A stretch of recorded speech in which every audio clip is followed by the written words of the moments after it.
this, and then we'll cycle through. We'll start with that hanging out, right? So, this is the first official podcast of the Into the Unknown. I'm labeling it. I didn't give Scott any choices because I'm a hardcore Frozen fan and he's never seen it, so he lost all privileges. But in all seriousness, welcome to the Forbidden Mountain. Very fair. It is very fair. I mean, welcome to the Forbidden Mountain. If this is your first time here, Scott and I, this is our first podcast, but we've been doing content for about a month now. Gameplay, tier lists, some beginner stuff, all types of stuff that we're trying to cover differently on the channel and things like that. But today we want to focus on organized play. So I have it here set up, kind of just showing off the PPG logo. P.S. I don't know if anyone's really familiar with PPG, but I do love this like rebranded look to their logo to like mesh with the Lorcana logo. Just like it just looks perfect.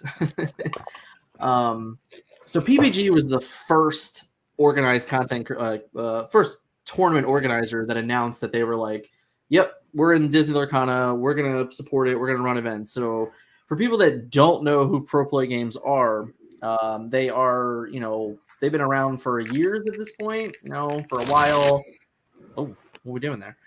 They have this whole website set up. Me? Yeah, I heard some weird sounds.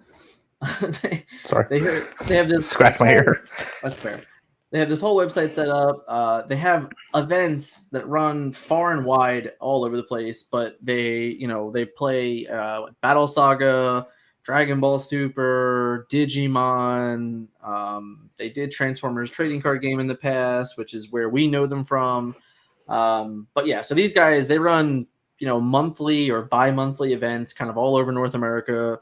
As far as I'm concerned, what was their last one? It was just in Palm Springs, California, right? That was PPG that a couple of our friends went to. So that's first and foremost, right? Like this is just one person getting into it. The other that I wanted to start off with is the Pastimes, which is running the Gencon event, right? So this is Gencon event. This is where the starter deck events are. This is where the learn to plays are. This is Pastimes who. You can see here, they're a part of MagicCon, right? So like MagicCon's the next thing on their list. I can't go back and see previous events, but like basically they do like all the PAX Unplugs, the PAX South, PAX East and West, all that stuff. So like this is just another big tournament organizer that is already now associated with the game. So like when we start talking about these tweets that have been going out, if you didn't see my short from earlier, that are basically maybe stating that Ravensburg has decided not to host any of their own events. That's okay. We don't need to jump to any conclusions because we already know that these tournament organizers are associated with the game, along with what we believe Star City Games, because they've already been updating their Facebook albums with Disney Lorcana cards. They've wrote a few articles about Disney Lorcana, and Star City Games is just another one that's like pretty massive and big in the Magic the Gathering world. So with that, Scott, I'm going to throw the floor to you. Can you just give us some insight here of like why we should not be worried about the competitive play aspect of this whatsoever? I think I think there's a misnomer to call first party support competitive play. That's the first part. So in my opinion, any event you're competing in is competitive play. I think all that they're really stating, and I do want to say that like this came out of an article in France, and it said that Ravensburger, France, is not doing this. There is, I guess, a small percentage chance that any other area might not be waiting 12 months. Just want to put that out there as well. It just means that there's not going to be any first party large events, which means like your typical Pro Tour type setup or your like regionals lead to nationals, lead to worlds, like again, anything that's specifically first party that they're saying isn't going to happen. But I don't really think that's that big of a deal because, to be honest with you, most games that are successful in the long run, they start grassroots, and that doesn't even necessarily just mean like, local, like it means local game store, but not necessarily like once a week play, like a Friday Night Magic type thing or like a Pokemon League type thing. We have very large locals, other groups have very large locals in certain games, and they have their own tournament series of like local big events. I don't consider first party in this situation. Ravensburger supported professional play for, I would assume, cash prizes to be the only way that you can express yourself competitively in this game. So I'm not worried at all. I think they want a proof of concept, even though, I think they have it. I don't think they need any organized play, if you want my honest opinion, to actually sell the game. So from their perspective, from first party perspective, they don't care at all. Like, they're going to sell out of the product regardless. They're going to have enough collectors regardless. But to satisfy players like us that are competitively minded, I think what they're doing and taking their time and making sure that the game is working as intended and they have enough grassroots players before they just throw competitive play out there like other games do that are more based on that. I think this is the right move. Yeah, I mean, I tend to agree. I think it's one of those where, I mean, even Wizards of the Coast for a period of time there, where they weren't really full scale supporting their card game either. They were just letting Channel Fireball and Star City Games and among others like just kind of take their product and say, okay, you guys do your thing with it, and we'll just keep making cards. And I think that's fine. Like if there isn't competitive is not for everyone, right? At first and foremost, like you said, like the game itself at a local standpoint or even at a collector's standpoint is going to be pretty well sought after. If anyone's been paying attention whatsoever for the last couple months. But the competitive point is that there have already been people that have already been associated with the game. And because of that, we don't have much to worry about. Yes, us among others are very competitive players. We want to go to events. We want to, test our skills and things like that. And there's going to be plenty of ability to do that, which is the great thing about this is that it's not the end of the world to hear this one report. And even if there are more similar reports like it, Sure. because we already know that there's already third party attached to it. So because there's already third party attached to it, then it's like, okay, well, we'll get ours. It's fine. I think that's, really one of the more important things. And then, for us, we both have experience with Pro Play Games, right? We've worked together with Pro Play Games in the past. George Machado is a friend of ours. I mean, I talk to George from time to time. I'm sure you do as well. And he's, basically runs. When you go to a Pro Play Games event, which will happen in the future, George is normally the guy that's kind of behind the seller's desk and things like that. He's kind of everywhere, to be honest, but he's a very nice human being. He's definitely someone that's, he has a lot of aspirations, right? Like he's been doing this now and building this for the longest time. Like his tournaments, were really only like on the East Coast. He wasn't traveling far, but like I said, his last one was in Palm Springs, California. So clearly the brand has grown since Transformers Trading Card Game, which even then I think there was tournaments in Vegas. So he was already on the growth spurt there. So it's cool to see this type of thing with George and to know that we're already in good hands because Pro Play Games, as I said, I believe they run bi-monthly events all over the nation, which I understand is not a global thing, but for anyone in North America, Pro Play Games is definitely attached to it, and I can only imagine that globally, wherever you are, wherever you play, you probably have someone like Pro Play Games that's very likely to pick up the game and continue it as well.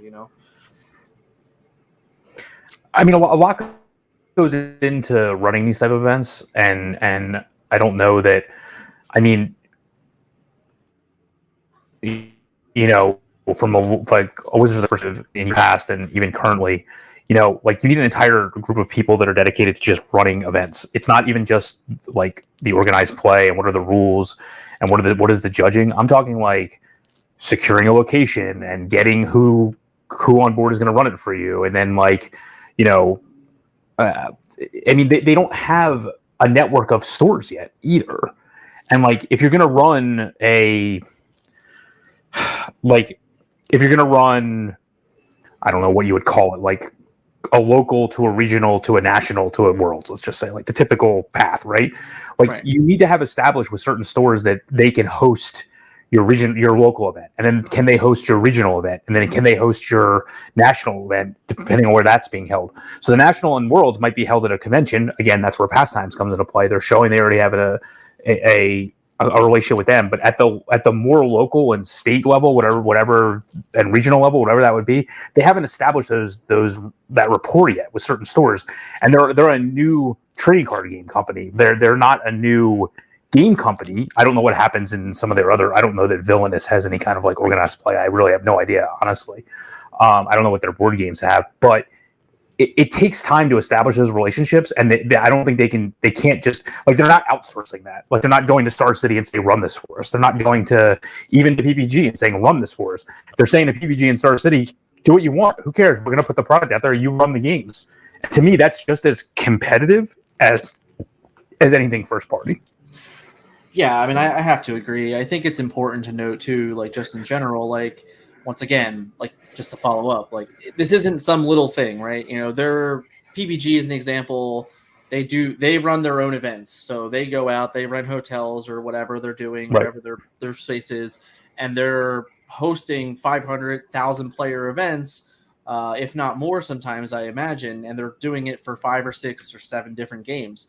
So like that is a commitment in itself. So when someone of that, of that stature goes, yep, we're going to pick this game up and add it to our cycle, that's a pretty powerful thing. Pastimes is the opposite, where Pastimes is already connected to all of these, big gaming conventions all over North America throughout the year. So where it's like, okay, well, now I know that any convention that the Pastimes are going to be at, they're going to have some level of play. For us, coming from Transformers, that was our biggest events of the year. Was the 3 events that Pastimes were at. They were, that was like our level of qualifier and worlds and things like that type thing. So like they very well could just do that again for Disney Lorcana. They already have all the proof. They already do that for Magic the Gathering. They do that for other things as well. So just something to really get across to people is that these aren't little fish in the sea, right? Like these are big fish. Mm-hmm. They have the ability to host big events. They're already attached to, gigantic rooms and conventions and things like that. So all this hodgepodge about is they're competitive or not is just like, it's got to go away. It's not true. We're in good hands, and I'm sure it'll only grow as we get closer and closer, and we see more things come from the game as we get, obviously, as we get product and all of those things like that. So, which is good, right? Now, even let's talk about Gencon for a moment here, right? So like Gencon's whole process through Pastimes is like very familiar to what we're used to from from Transformers. There's kind of the same thing. Like you show up, you play in small, like, in qualifier events, and then you get qualified for an event on Sunday. So like that's something that we're super familiar with already. And I know that because of the limitations of the seeding and everything like that, it's not really like a true full-scale competitive tournament, right? Like we don't really need to compare that to what it could be or what it might be later on. But that's the kind of thing that I would expect at these conventions is like, okay, they're going to run, 4 or 5 different events that are going to be qualifiers, and the top X people are going to get in, and that'll be like a top 8 or a top playoff on the Sunday, which again is super familiar for what Transformers did. We did the same thing in Transformers. We would go to Origins or Gen Con, and there would be 8 events, top 8 players all get into the event, and then there would be, or there would be 4 events, and the top 32 players would get in. Whatever the number would be a Sunday fallout for a tournament on Sunday. That's the exact type of structure that we got for Gen Con this year for Disney Lorcana. So it's things like that where it's like, I understand it seems small and little, but at the same time, it's like, well, this could be what the competitive scene might look like through Pastimes. For Pro Play games, it's different. We know that it's different. We know that they do the store level qualifications. Like they will set up store packets once the game gets launched, once the games get going, once certain players or certain communities really start showing out. They will do these things where like they'll have these local events at your local game store where like the winner gets a buy or something like that to one of their big Pro Play events and things like that. So all of that stuff is set up, it's in place, and it's good because it already means that there's these attachments, which is really all we need to be looking for, rather than looking for a couple mismatched words, a potential crisis. I guess it's what it seems like. It seems like we're in a crisis. There's no high level competitive play for the game, and I just think we really wanted to get out there. We already knew anyway. I don't understand how this is even news, to be honest with you. Fair. We knew this. Were you expecting this at all? Expecting like a blowback? No. Were you expecting like an anime Bandai game level of hit the ground running? This is what I honestly, I think the problem is that Star Wars game said they were having all this stuff up front. That's the issue, to be honest with you. I mean, the point is that they have already said that they have a competitive minded nature. Like Ravensburg has a competitive minded nature of events. They have committed to running organized play, right? Right. Just because they haven't announced anything right now or before the game comes out or even this year, I'm not going to sit here and say like, oh my God, they're definitely going to do something. But like, I mean, they have every chance in the world to make that happen. Like, it doesn't need to be in September, right? Like it doesn't need, like maybe it's in December after set 2. Maybe they get 2 sets out. They get everything set up. Maybe they, who knows?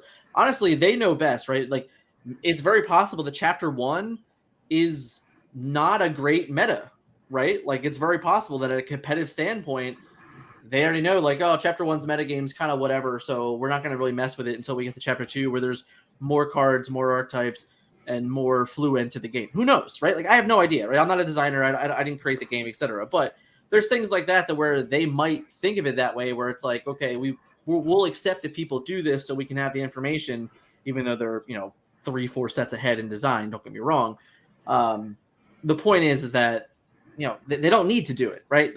All they need to do is print the product and see what happens. And since they've already committed 6 sets and are apparently already in development for set 7, they're in it for the long haul. So they don't need no one really needs it to be like, oh my God, I need a high level competitive event in September. Like, will there be one at one of these other things? Maybe, it's possible, but it doesn't have to be that way at all.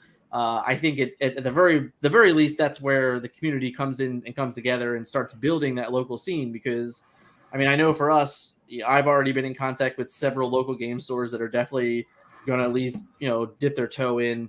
And we have Top Deck Games, which is associated to Card Kingdom, which is a pretty big entity in that world. So like, it's nice to be that close to someone that's that big, but anybody can really get this off the ground running, which is I think important. So I don't know. I'm not worried about it, right? That's the real truth. Like I don't understand. I guess I don't understand why people are so worried about it, which is the real truth. It's where I'm kind of at, where it's like I see all these people where it's like the world is on fire. It's like, no, it's not. It'll be okay. And I don't think that a lot of these people that are saying this are the ones that would be, literally traveling around the world to play games. I don't think that's what's happening. I don't think they would be doing it for this game or other games. I mean, it's been, I don't know. I really don't think it's that big of a deal at all. Because I just think that like if you don't establish yourself locally and or regionally, it's just not going to work anyway. Like the game would just basically be. I mean, I could rattle off like games right now that I know have large cash tournament scenes, and you go to a local game store and no one there plays the game. So it's like, what do you like? So what do? You just show up to these giant events and just play there? You don't play with anybody locally or with your friends or anything? Like, what do you like? What does that do? Like, I don't understand how that works. Like, and like you said, I played Magic for like 5 years before there was a Pro Tour. Like it's not that big of a deal. Because I'm old, yeah. But and how many times did you go to like a 1K event or every week when I was 16 to 17 every week. Right. So like that's kind of the point here is that like in order to get these events going, in order to create the competition, you do have to start locally and then let it grow. I mean, for Transformers trading card games, Scott and I basically from Scott did it from day one. I did it from like 6 months in, but we like established this entire local scene to a point where it was like a monthly case event, right? Like that's what we built it up to be. And then from there, that's when Pastimes latched on, and Pastimes started running events, and then Pro Play Games latched on and they started running events. So like the fact that like we didn't even have to do any of that work yet, or even attempt to even create a competitive scene yet, and these brands have already latched themselves onto this game is great, because it means it's already there, it's already established, which means everything you do locally is just going to help the game grow anyway. Not that I really think it's going to need that much help. Right, and I think that's part of the point. Yeah, I agree.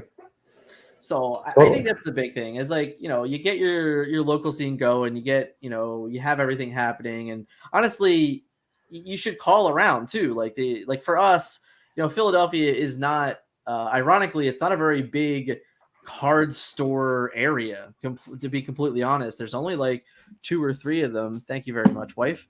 There's only like 2 or 3 of them even in like actual Philadelphia that may even run events for the game. And they might not even. It's mostly it's like greater Philadelphia, it's New Jersey, it's South New Jersey, and even northern New Jersey, like things like that. So it's like the more stores then I would keep communicating with your stores, really trying to find out which stores are advocating for it. And if you have to be the advocator, right? Like that's also important. If you have to reach out and say, hey, I will help run the events. Like, hey, I will, I want to get this going. I want to start the community. I'm sure, stores are going to be looking for that type of stuff as well. So, Agreed. I don't know. Any more in particular on competitive play, Scott? No. I'm good. Yeah. Okay. So how about we talk Gen Con then? Sure. So I'm going to bring it up, right? We'll take a look at this real quick. As you can see at Gen Con, everything is sold out, right? Yes. This was there we go, guys. Oh, I'm sorry. The grand finale is not sold out yet. My bad. I got really excited for a second. So 45 events, 44 events, 44 sold out. Scott, we were both in queue for the Gen Con. I was lucky enough to get 285, and you were 1287 or something like that. Yep. And by the time it got to you, there was already no starter deck events at all, right? So that was at 1200. So, and what we learned from another friend that was at like in the 900s, that he also didn't get in the starter deck event in the 900s. Right. So within the first 1,000 people, you can do my math for me real quick. What's it? 60 times 7, so 560 seats. Is that what it is in these 60, events? No, it's 500 and it's what? It's 420. 420. So yeah, so 420 seats for 7 different events were gone within the first 800 people of the queue. So easily, yeah. Which is it's really unfortunate. One, right? For layers of reasons that I could go on and on about all day. But the truth is that this is something that we knew about. Like we knew that it was possible. We absolutely we absolutely considered the fact that we're getting tickets to Gen Con. We're looking for our B&B. We're looking where we're going to stay, and we might do all of that and not get into one of these starter deck events.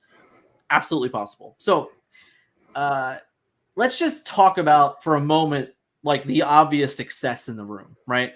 So the fact that they sold out every single one of these events, I'm sure by like 5,000, 7, like whatever it was, maybe 10,000, who the hell knows? But the point is that every one of these events were sold out, and they did 45 of them. Every one of these events has 59 players registered to it. That's a shit ton of Lorcana for the weekend. It's got to be something that like they're happy about, right? Like that has to be my honest next here. So because of that, yes, it's unfortunate. Yes, it sucks because not everyone's going to get to play, and not everyone's going to get to experience like the starter deck challenge and things like that. And it's not great, but you also have to. You got to, for a moment, consider everything on their end and then really go back and retrace it, which is really difficult. Like, I know that it is. Like, even for myself, when they first announced the events, I'm like, man, 59 players, really sucks because this game is really huge, and it feels like they're either just not acknowledging how huge it is, or they're just like actively kind of going against it to be like leave them wanting more. Maybe I don't know. But the point is here that this is a good thing. Like, no matter what, I understand people are upset they're not going to play, but the fact that everything sold out as quickly as it did only proves already success for the game. Like, there's already this will very likely not happen again because now they understand the level of true need for the game. 420 seats gone by seat 800. Like, if you were past 850 in the queue, you were not going to get into a starter deck event, which is miraculous, but it was very clearly true. So how do you feel about that, going in, right? Like, so, we're very competitive players. To see this level of it so quickly, like, yeah, we assumed it was going to happen, but like it did actually happen. So like, how does that make you feel, like actually knowing that like the game is already this successful even at this level? Uh-oh, you're muted. I can see that you're muted on the desktop. There you go. Now you're back. Sorry. Did you change your mic again? No. Okay, go ahead. Does it sound different? Yes. Hold on. Bear with us, guys. If you are hanging out in chat, how you guys doing? Yeah, it did switch actually. No, it didn't. Hold on. Now it's not even. Must have bumped it. It's not even registering this thing. Oh, that was the water for my wife. Very convenient. There you go. All right. You sound better. Okay, cool. I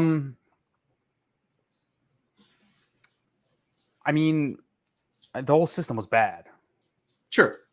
I mean, we sat there and prioritized a waiting, like a list that didn't mean anything. Like, I mean, it meant that it was in your list. That's what it meant. It meant that if somehow it got to you, and the order didn't. I don't know. The order didn't matter. I guess if. No, I don't understand how it even worked. To be honest. No, so organizing the actual list did not matter whatsoever. Just having the things in your list is what was most important. Right.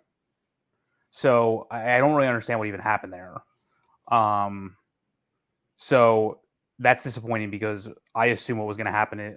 And I understand that looking at how it went now, I understand why it didn't go this way because this would require like a level of programming that they just weren't prepared to do, which have been like everybody's first choice, everybody's second choice, keep going until it fills that way.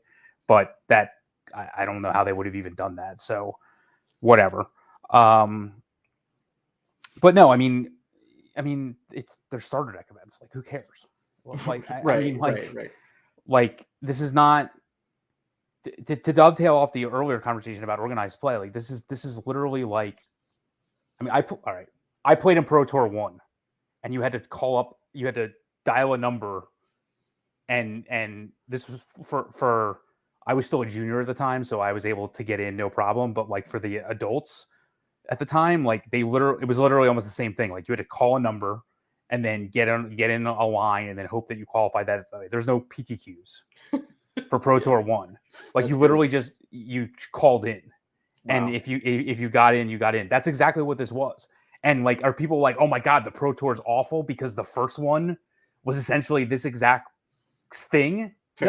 No one even knows that because again, I'm old. I had no idea. I've never even heard you tell that story before. Yeah, you had to call in, and again, because I was a junior, like even though I called on day one, there was a lot more spots because there just weren't as many juniors playing. Right. If I ran off, if I told you the names of the people who were juniors in Pro Tour 1, let's just say I know them. I know the names. You would know the names.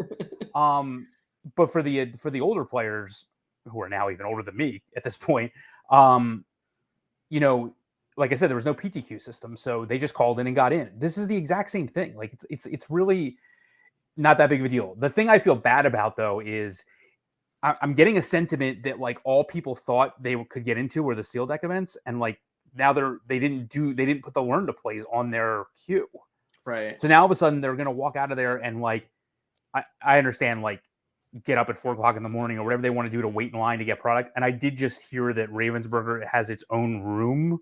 So it may not even be in the dealer hall. So it may be easier to get product because you may be waiting.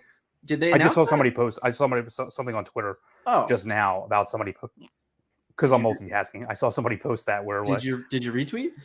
No, I gotta find it, but I'm gonna go find it. Go ahead. Yeah.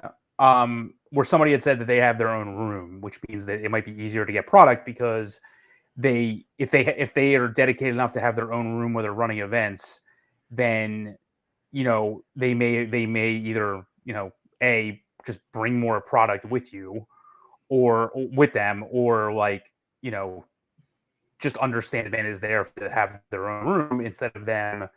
I guess somebody said it was in the old auction room. I'm trying to find I don't remember who tweeted it. I don't even know the old auction room. I mean, like what was it? Man, what's it been?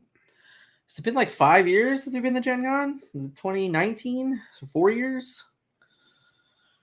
Right? 2019. So yeah, 2019. Yeah. So yeah, I mean, like for what it's worth, when I went to Gencon in 2019, all I did was sit in a room and play Transformers. So I don't really recall it what the auction room would be like. But it's cool if that's true. If they have their own room, that's probably good news. You're not dealing. That's not where the events will be. No, yeah. The events will be. It's just where the events. I never assumed that you would be able to buy product for where the events were. Like that's, and we'll get into this like in another podcast, obviously, like about Gen Con in general for players that have never experienced it. But there's like an expo hall, which is where all the selling and stuff goes, and then there's like the gaming lounge or the gaming hall, whatever you want to call it. Pastimes will be associated with the gaming lounge, and now Pastimes will have like their their deal set up and like their store set up and everything like that, where you can like buy singles for other games. Obviously, they won't have singles for Lorcana, and they might, for what it's worth, they might be buying Lorcana singles. I mean, who knows, right? Like they might. But they'll also have like a prize wall and stuff like that. And I 100% assume there could very well be like Disney Lorcana prize wall associated stuff. So like that might be something to look into. Maybe the play mats that are going out, they also might be associated to like the prize wall that you can get for playing other games. Who knows, right? Like we don't know anything yet, but from past experiences and other things we've seen, Pastimes does do like a whole prize wall scenario, and it's normally like unique to the convention type presents, like in type gifts and stuff like that. So that's kind of cool. Did you find the tweet? I can't find it. No, I'm looking for it. I know. All right, that's fine. There. I just don't. It exists. It exists. It's okay. But yeah, so like again, the fact that 44 events sold out in mere hours, realistically, is nothing but a good sign for the game. I agree with you. I reciprocate like that.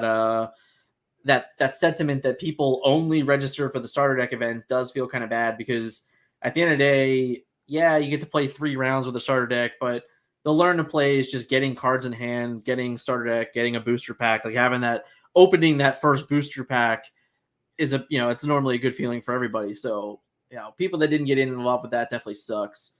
But we'll see what happens. And like, it's not the end of the world. There is potential that they do open more of this up. It's not like this is the end all be all. I think if they really wanted to and they decided, hey, we're going to open, granted, I'm sure that might be just as worse, because let's say at 12 o'clock on a Thursday, they're like, oh, we just added 20 seats to every event. Well, whoever sees that tweet will be the first 20 people to get it. So we'll see what happens. But, right. All in all, I just wanted to touch on Gen Con because, I know people were definitely upset about it. And it's fair to be upset, right? Like it's totally understandable. Scott did not get into any of the starter deck events.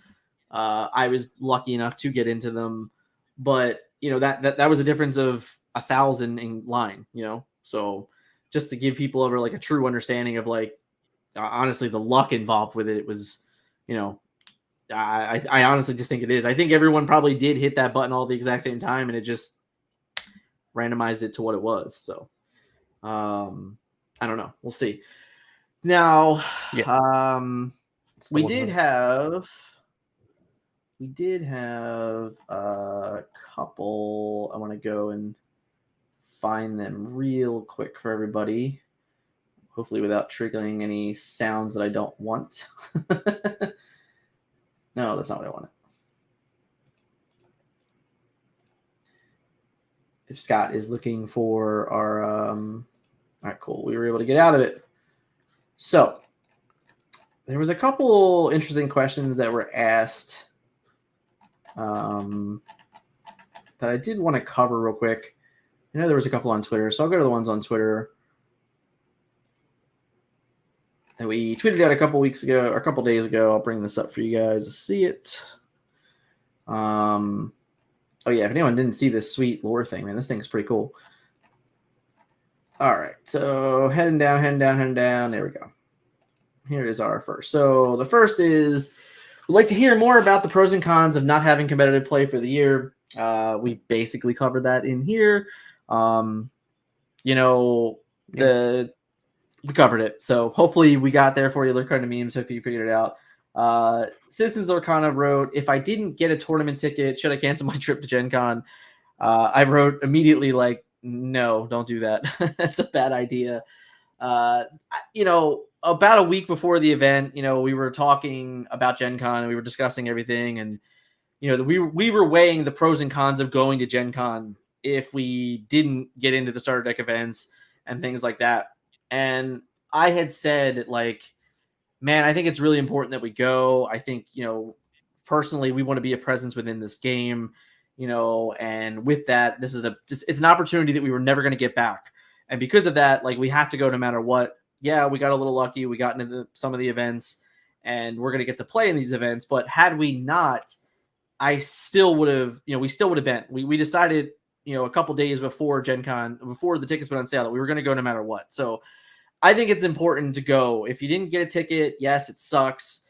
It just sucks because it was a limited thing. There is no doubt about that. But being there, being in the room, getting the experience, honestly, seeing the cards firsthand, I think there's going to be a lot of fun to be had. I think there's going to be, a lot of good conversations about the game and a lot of excitement. And this is it, right? This is basically the big first step for the game. It's a pre-launch to the game that comes out in a few weeks after Gen Con takes place. But just being around all the excitement, meeting, your peers that are going to be involved in this game for the years to come, the content creators that are going to be there. It seems like there's going to be a bunch of us there that's going to be hanging out, playing games. I'm sure you can find Scott at every, he's going to be there the whole time doing his thing. I'll be there. I'll do my thing. We have others that'll be within our party, as you would say, for all you D&D fans. And I just think it's going to be a blast. So definitely, if you didn't get into a tournament, if you didn't get a tournament ticket, go have fun. It's going to be a hell of a weekend, right, Scott? Come on. Yeah, but I don't want to sugarcoat it though. No, I mean, I don't want to sugarcoat that it's not that it doesn't suck, right? Like, it absolutely sucks that you didn't get in. But like, there's still you got to look at like every opportunity that you can win, right? So like the opportunities of win of like, okay, so like I had an opportunity to win in a starter deck event and I didn't. All right, what's the next opportunity? Well, the next opportunity is doing the learn to play. Okay, well, what's the next opportunity? The next opportunity is getting familiar with the community, right? Like being there, being active, having the opportunity to maybe even have a conversation with Ravensburg, like all those things that like can happen just by being in the room. For us, obviously, we're going to have content for every day. I'm going to, depending on how good the service is, I plan on doing like multiple short uploads a day to kind of keep everybody informed of what's going on in the weekend and things like that. So like, we're going to be there because we are, our shtick is competitive, right? Like we are at the top tier competitive. You're looking at 2 players on the screen right now that have had 10, 15, 20 years of success in card games. So like, yeah, we're there because we want to go and play in the starter deck events and beat and compete. But like, we're going to be at every event, most likely, definitely all the North American events. And I know that we'll probably be at some of the global events when they happen, etc. But the point is that this is an event that it didn't it didn't have to be in the starter deck event for us to be there because of all the other importance surrounding it. Although it's a nice little nudge that we get to play in the starter deck events, obviously. So did you see what I sent you, by the way? Where'd you send it to me? On Facebook. Okay, on Facebook. So you can pull it up. Okay, let's bring you over here. I'll pull this up for everybody. Is this the tweet? It's not the tweet. It's the map of okay. the exhibitors, and it implies that they're not in the exhibit hall. Oh, okay. So if you go to the thing in the top right corner, it says like the sponsor one. So like if you zoom in, top right. Yeah, so right below Gencon exhibit hall. Oh, okay. This thing. The thing right below the Gencon exhibit hall. This thing right here, right? How do I zoom in on this? Hold down Control and click. I see. Scroll your mouse up. Okay. Ready? Here we go. And then scroll up. Yeah, and then scroll up. All right. So we're. No. Scroll a little more in. Well, let me do it. Let's go. We'll just hit this button a bunch of times. There we go. So now scroll right. La. That might be a little too big, but hold please. We'll get it. We'll get it. There we go. Okay, so right there. So scroll to the right a little bit. To the right. Okay, I see it. So see how it doesn't say event hall? Yeah. So that's a room. That's a room. Hey, that's kind of close to the press room. And yeah, and there's nobody else that has that number that I can tell. Okay. So in all likelihood, they have that room to themselves. I don't know how big Pandasaurus Games is, or like I know Renegade. I know Renegade. Yeah, I know Renegade's big. Yeah, I know Artalosaurus is. But even as an example, Wise Wizard Games, Upper Deck, that's all event hall. Right.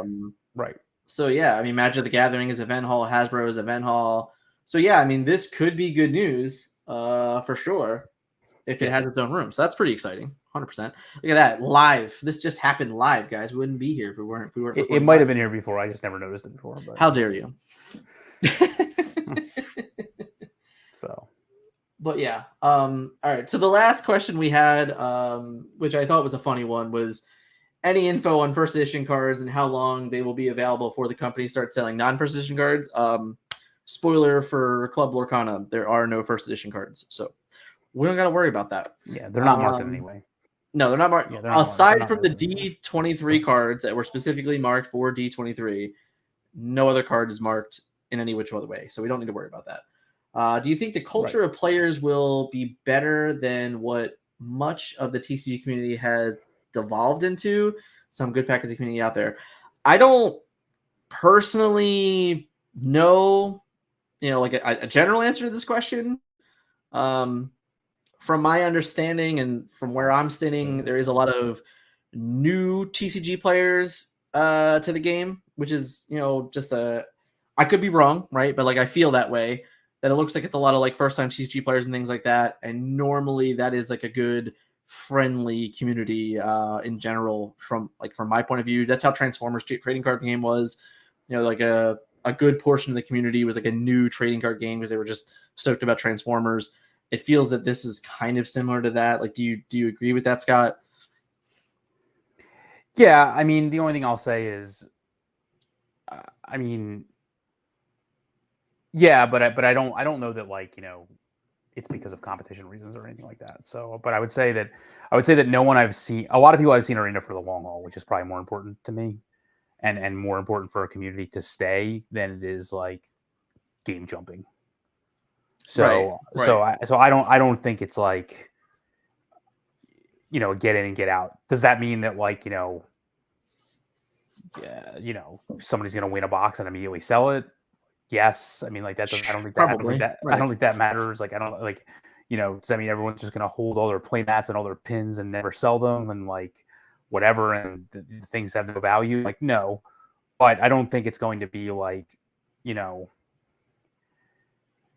I think what he's talking about is the toxic elements, and I don't see that happening. I don't know that an IP necessarily has a lot to do with that, but I don't think that this is attracting that kind of crowd that I've seen. So I think it'll be better. I think there will be serious players, but not necessarily game. I mean, type players. Yeah, I mean, everybody likes money, right? Like that's that's number one. So like there's a clear draw to this game. Once again, sold out of Gen Con, in like an hours. So like if there is particular product with stamped Gen Con stuff on it, it's going to be collectible. It's going to be sought after. Will everyone that wins sells it? No. Will people sell it? Yeah, they will, because again, people like money. So I don't think it's necessarily a bad thing. Like it is, it's if it's their prize, it's their prize to do whatever they think is best for them, right? So those are things I wouldn't be worried about. I think like you said, I think there's a lot of content creators out there that are very, very clearly in from the start. There's content creators out there that have been out there for 6, 7, 8 months longer than we have, obviously, that have been covering the game since day one, that are very committed to the game and committed to the IP and things like that.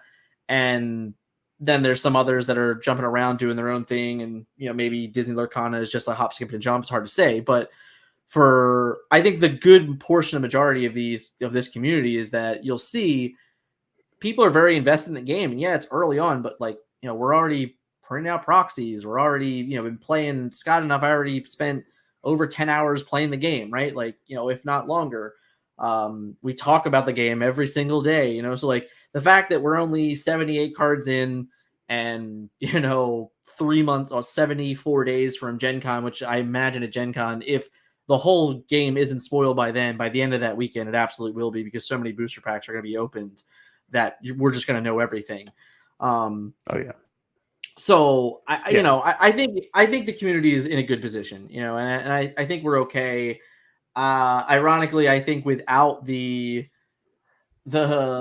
first layer support of OP, or high level competitive play from Ravensburg, it might even help the community stray away from some of those more toxicity places.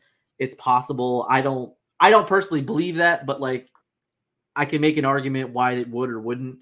But all in all, I think it's in a great place. We've only really been in the game for about 6 weeks now, content wise, and we've had great communications with just about everybody that I've communicated with. And I know that you talk to people even more than I do, because you've been a little bit more invested before I was totally invested. So I'm excited for the community. I'm really excited for Gen Con. I'm really excited to get there. I'm really excited to meet a ton of different people from my understanding all over the world, which is kind of cool. Some of these guys are flying in from overseas and things like that. So should be fun. Right, Scott? Did I lose you? Are you there? Yeah. Oh, okay. Yeah, you lost me. Yeah. I'm here. All right. So with that, it's my slow computer. Yeah, it's that, and your lack of USB ports. Yes, it's always thing. With that, I think we can kind of land the plane here. Is there any last things you wanted to kind of talk about before we we drift in here? No, everything's fine. I just keep seeing the tweets about, I don't know how I feel about not having competitive play, and they just don't understand what competitive play is. That's all. Yeah, I can't state it more. I can't keep stating it over and over again. So yeah, it's got to be said that it will exist. There is a place for it. People are already committed to it. Huge organizations are already committed to it, and I don't think there's anything at all to worry about. Literally just nothing at all to worry about whatsoever. If you're going to want to play this game, you're going to be able to play this game.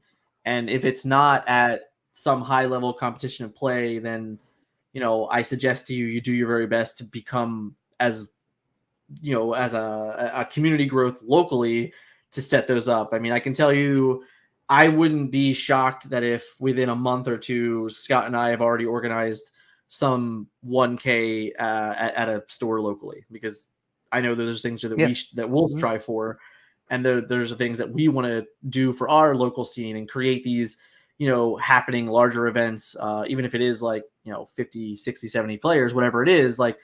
That's more than the 8 or 10 people you might get locally. And for what it's worth, I think there's a good chance that even at the very beginning, there's a chance that you're going to see 30 players come to a local night or something like that just to try the game. It's very likely that it's going to happen. So I think as long as you take your local community to the best of your ability, can help it grow, help this store, help your local game store, make sure they're getting into all the programs that are out there, because Ravensburg has a link to their website and they have things set up. I know that I have done it time and time again. I've messaged some of our owners of our local game stores to try to remind them of those things. But I think as long as you're active, as long as you're proactive, then the game will succeed at your local level. And we've said it, over and over again. There's already people, third parties, ready to go, rearing to go, and ready to set up for this game to help us with high level competitive play. So with that, we are gonna, we're gonna officially land. We're gonna call this one the end of the live stream. Thank you guys for whoever was hanging out and viewing with us today. This was recorded live in the middle of the day, kind of a pop-up. It was easier for me and Scott to make it work out this way. Won't always be at this time. We do plan on having a more set schedule and things like that moving forward. Is hopefully the closer we get to the game, the more news we'll get to the game, the more things we'll get to talk about. So, but with that, we are going to end it. Thank you guys for hanging out again, and we will catch you guys in the next video. See ya. Thanks. See ya. The memes guy was